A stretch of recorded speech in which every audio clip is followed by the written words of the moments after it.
Hi, my name is Karen Anjura Kimani. I'm 11 years old. I school at Ruffinfield Group of Schools, where I am the Cabinet Secretary of Environment. I am an environmental ambassador and voice of the children. I am the brand ambassador of Just Dig It, and I am the founder and CEO of Karen Fort Environmental Conservation Foundation. Today, I am here at this garden, and it is really nice, and I love it because it's going to help the community. It's going to help the school that is here, because the learners can come and learn more about agriculture, and they'll get to understand more about the garden. They'll get the motivation and courage, and I'd like to encourage everyone who's watching that to start doing kitchen gardens, because it helps you to reduce money. I'm really encouraged by such. This is one of those brilliant ways. First, reclaiming spaces, what I call wasted spaces.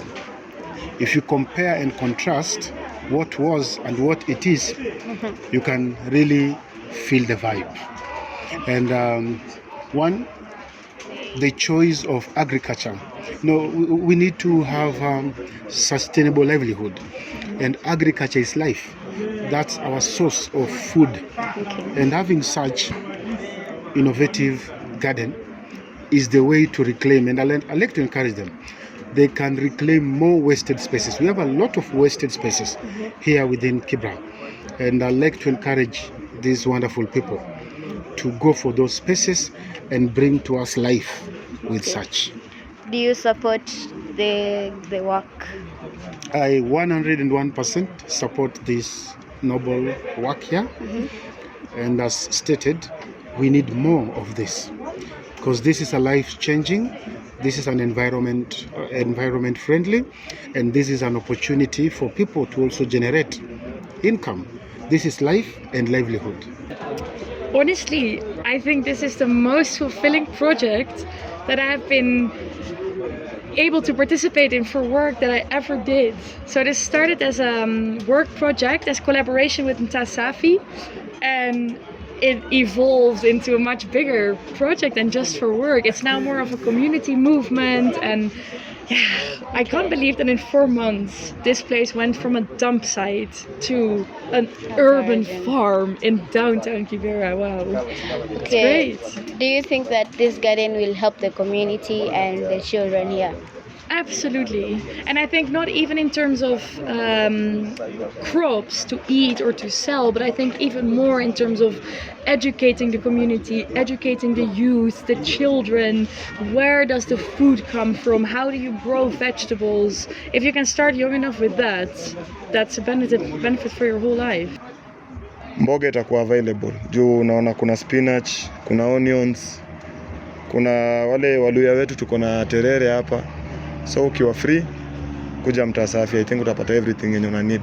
Yeah, so we are very happy to see the end result now. We've been working on it for a few months, and the team has been working very, very hard.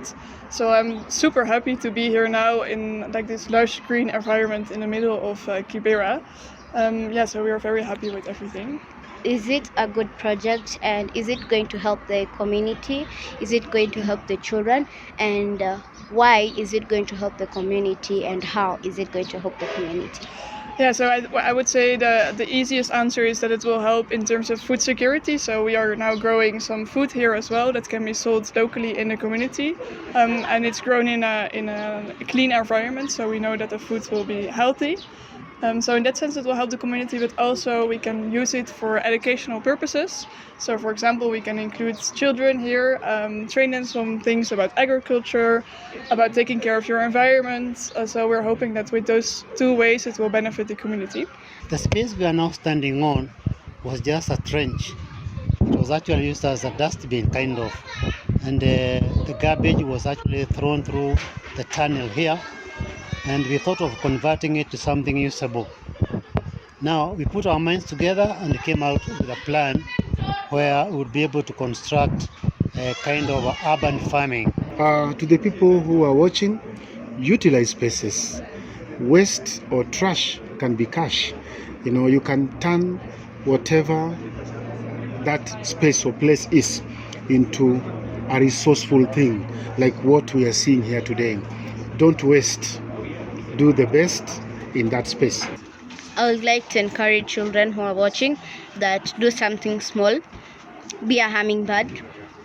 When you see those small things adding up to big things, then you'll be encouraged to do more for our environment. Why is food security important in terms of agriculture in our small spaces? Because it helps us reduce money. It helps us not to go to the shops buy food, because later on when we buy the food we are going to have wasted some money, and when we innovate a garden, we are going to have enough food. We are not going to go to the shops and buy. First of all, yes, and yes. I really think urban farming in its own is so innovative because it's so different. It doesn't matter where you are. Even if you have a balcony, even if you have a dump site, you can start urban farming. And I think the creativity of creating a farm with the means that are available in even a tiny spot are enough to create food that's just magical. This project, actually being a pioneer here in Kibra, we don't have any other kind of a farm project other than this one, and it's going to be a showcase where the community and people around here will benefit from this one. So I believe the project was actually based for the kids. We aimed it toward the kids and the community members, first in education purposes, because we have a lot of schools with the current education system, CBC. So they learn a lot of things on agriculture and practicals. So it's easier for them to come and implement their projects over here. And the community will also learn different variety of vegetables, how they are grown, food security for the community itself, and they can get the products over here, which makes it, the market is closer for them. Okay. Yeah. Why do you think it's important to have such a great project, and why did you come up with this idea? First, I came up with this idea because I grew up in this place and the market is too far. Then we also have a problem with insufficient food or maybe food security issues. So this project is massive for us because one, we are curbing food security. Two, it's also a learning process for the community to understand that we can revamp dump sites and dirty places to come up with a formal, beautiful garden the way it is. Well, obviously you see that it is grown in a clean soil. So if we would have grown it in the soil that's already there, this soil can be quite polluted. But here we ensure that the soil is coming in fresh, so that the soil is clean. So in that sense we try to take care of it. And we will also be considerate about pesticide use because there's quite some experience and knowledge in the team working there. So we will make sure that it is also healthy for those eating it. So there will be also focus on the pesticides, the pesticides that will be used. And also produce different types of vegetables, and also try to teach the community, to sensitize them on the importance of understanding new things in the community. I really love it, and I'd like to encourage all of you to start something like this. Come and visit, come and see this farm, and come and experience how peaceful it is and how green and how you can relax in the middle of Kibra, which is really lovely. I would say come and visit this hidden gem and experience for yourself how farming can be done in the city and not only at some shamba on the countryside.